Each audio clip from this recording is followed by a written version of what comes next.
qofku marka uu rabo caalamka inuu ka sameeyo magac kala duwan ama marka uu rabo inuu lacag fara badan ka sameeyo tacab aad u badan ayuu maraa.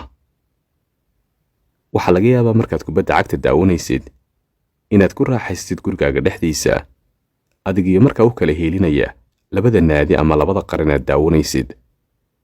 laakiin ma ogtahay waxaasoo dhan inay ciyaartooydu marka hore u soo maraan tacab aad u badan. kani waa ciyaartooyga Neymar. markan waxa uu marayaa dadaal fara badan iyo tacab diiran taasoo dhalin doonta hadhow inuu magac iyo sumcad ka sameeyo kubadda dhexdeeda.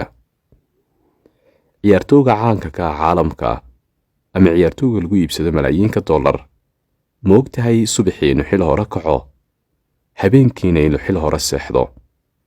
haddii sidaa aanu samayn ma ogtahay in alamiitadiisa iyo dadaalkiisa inay hoos u dhacayso. dad aad u tiro badan oo caalamka caanka ah ma ogtahay dadaal tiro badan inay sameeyaan si joogtaana ay naftooda u dhibaan.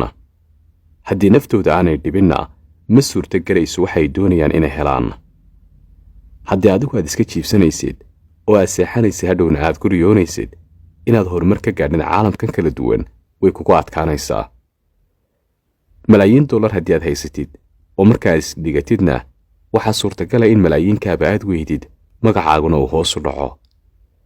caalamkan aynu ku sugannahay dadku waxay inta badan u tartamaan sidii maal iyo magacba ay u samayn lahaayeen. waxaana aynu ku sugannahay duni aad loogu tartamayo magaca iyo maalka. waa hubaal adiguna inaad diidayaysid magac iyo maal labadaba. laakiin ma ogtahay in lagaaga baahan yahay nasasho la'aan, dadaal joogtaa iyo firfircooni aad dheer tahay dadka kale. waana sababtaad u kacaysid subaxa hore habeenkiina aad xil hore u seexanaysid.